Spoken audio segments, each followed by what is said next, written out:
Halo semuanya, pada video kali ini kita akan belajar yaitu malware dan database seeder. Nah, database seeder ini dikenal juga dengan data dummy, menambahkan data dummy. Nah, pertama-tama middleware.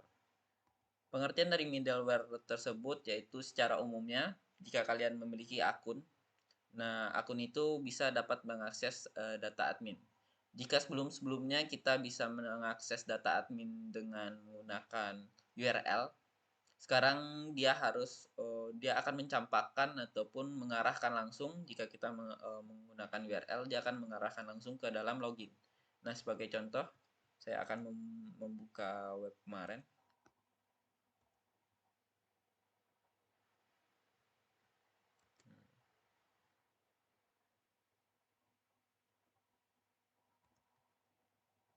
Nah, ini. Jika kalau kemarin saya sudah menambahkan malware-nya di sini. Nah, kalau kita membuka dashboard dengan secara paksa menggunakan URL, dia langsung terbuka kalau kemarin. Nah, sekarang dia langsung mencampakkannya ke dalam dashboard login. Kita harus login terlebih dahulu gitu. Nah, di sini misalkan kita login, gitu. Sudah login, dia akan menyimpan data login kita tersebut. Misalkan kita dari home tadi, dan kita memaksa masuk menggunakan URL, maka dia akan langsung login ke dashboard admin gitu. Nah, untuk pembuatan middleware ini cukup terbilang mudah. Kalian bisa membuatnya di sini terlebih dahulu, yaitu middleware middleware ini, kelas middleware ini dengan cara kalian buka terminal dan php artisan make middleware dan namanya. Nah, di middleware ini kalian akan membuat suatu function untuk membuat dia terlempar kemana gitu. Kalau belum login. Kalau kita lihat di sini codingannya yaitu if out check. Out ini seperti akun kalian tadi. Nah, di sini ada tanda seru yang memperhatikan jika akun kalian belum login, maka dia akan melemparkannya ke from login kalian, rute from login kalian yang akan menambahkan suatu pesan dengan pesan silahkan login terlebih dahulu. Nah, jika kalian menggunakan ini, maka setiap kalian mengakses dashboard admin atau dashboard yang lain yang harus menggunakan login, maka dia akan mm, menyampaikan ataupun mengarahkan langsung ke from login. Nah, setelah kalian membuat middleware-nya, kalian harus membuat pada Bootstrap dan app. Di sini kalian agar bisa diakses oleh si routernya nanti. Nah, setelah kalian membuatkan ini di middleware-nya, kalian menambahkan checklist login dan checklist login kelasnya, kalian dapat mengaksesnya melalui routers. Nah, di routers ini kalian ada dua cara memanggil middleware tadi, yaitu secara grup dan secara sendiri-sendiri. Yang kalau secara grup, yaitu kalau kalian membuatkan root group middleware checklist login function, dia akan memanggil middleware tadi yang akan uh, mengamankan istilahnya root yang telah kalian masukkan ke dalam function ini.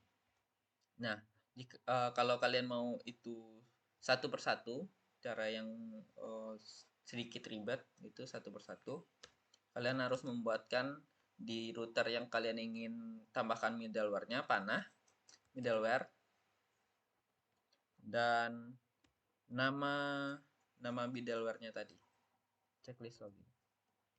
Nah, maka untuk mengakses home, kita harus login dahulu di sini. Kalau kalian mengakses home, gitu. Karena saya sudah login, maka saya akan logout. Karena dia nanti terbaca sebagai sudah login. Gitu. Nah, kalau kalian sudah melakukannya, ini karena jaringan tidak ada. Kalau kalian membuat home, halaman tidak berfungsi dengan baik sekarang ini karena lah jaringan. Seharusnya dia akan ke login dahulu. Nah, super error. Makanya di sini kita membuat yang namanya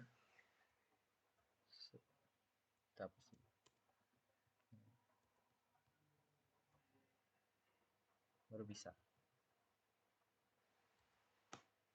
Yang selanjutnya setelah kalian membuat itu, nah malware ini juga bisa digunakan sebagai role, pencantuman role. Misalkan di dalam web itu ada dashboard khusus admin, ada dashboard khusus user, ada dashboard khusus pelanggan. Nah, akun-akun tersebut cara pembuatannya itu melalui malware tadi.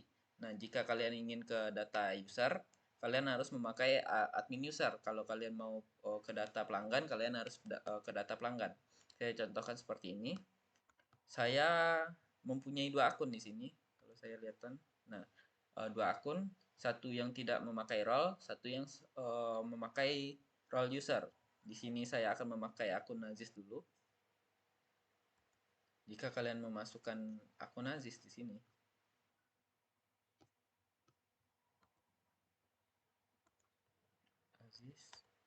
Aziz, kalian tidak akan dapat mengakses tabel user. Nih, forbidden. Karena tabel user sudah dilindungi oleh middleware tadi. Dia mengecek role kalian apakah user atau tidak. Kalau tidak user, maka tidak diizinkan masuk. Ya, seperti begitu. Nah, kalau sudah, coba kita memakai akun yang satu lagi, misalkan. Sebagai contoh saja. Di sini saya memakai akun satu lagi. Nah, dia akan bisa mengakses si user tadi gitu. Karena role-nya sudah ada user.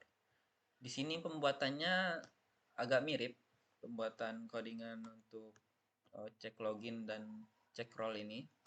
Sama seperti tadi, kalian harus membuatkan middleware-nya dan dengan nama check role, kalian bisa mau menamainya apapun itu. Di sini kalian buatkan permisalan. Jika dia sudah login dan data usernya sudah memiliki role yang sudah kalian cantumkan, maka dia akan bisa masuk. Kalau tidak, dia akan masuk ke error 403. Nah, sama seperti tadi, biar bisa diakses dengan router, kalian harus memasukkan check role-nya di sini. Jika kalian sudah memasukkan check role ke dalam app di Bootstrap tadi, maka kalian bisa memanggilnya sama seperti tadi.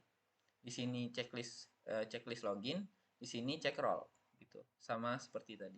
Nah, kalian juga bisa check role tadi persatuan dengan cara yang sama seperti login tadi, yaitu middleware check role kalau di sini. Yang di sini saya memakai user, check role user. Role-nya dengan nama user. Nah, setelah itu kita akan belajar tentang seeder atau data dummy. Data dummy itu kalau di definisi pada mana tadi? Ada sininya.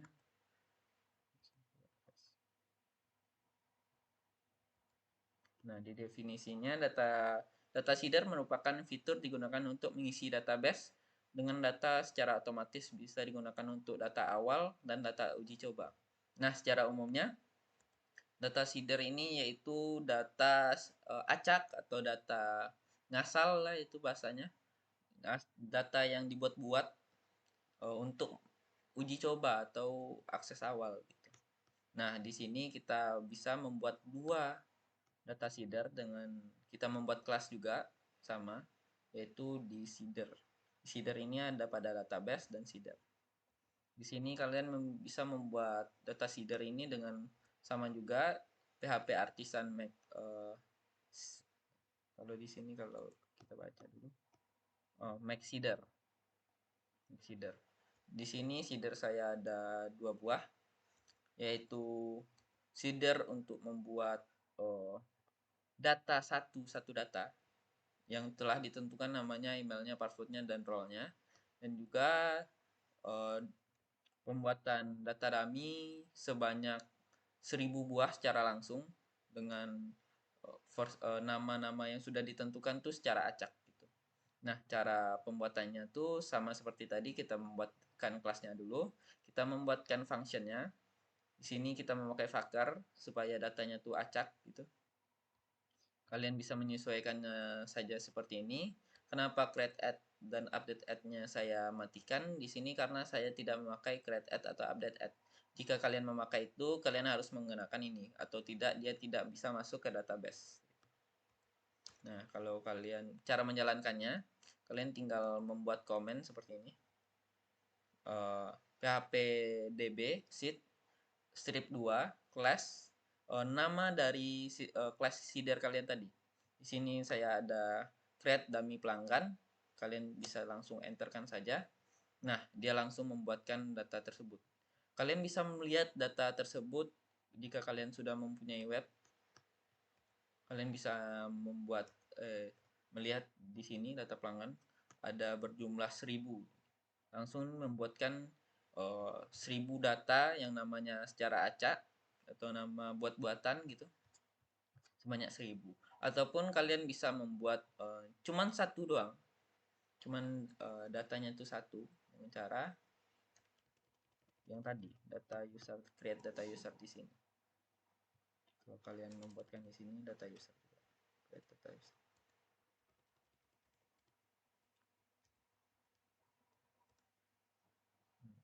Tuh, database sudah ditambahkan. Di sini saya menambahkannya ke user. Nah, kalau kalian refresh pada database-nya, dia akan membuat Rini data baru, yaitu nama Rini, email Rini, dan role-nya user. Sesuai dengan kalian inputkan di sini. Jadi sekian saja untuk materi hari ini. Tidak ada yang bisa saya tambahkan. Hanya itu. Saya akhiri dengan wassalamualaikum warahmatullahi wabarakatuh. Dadah.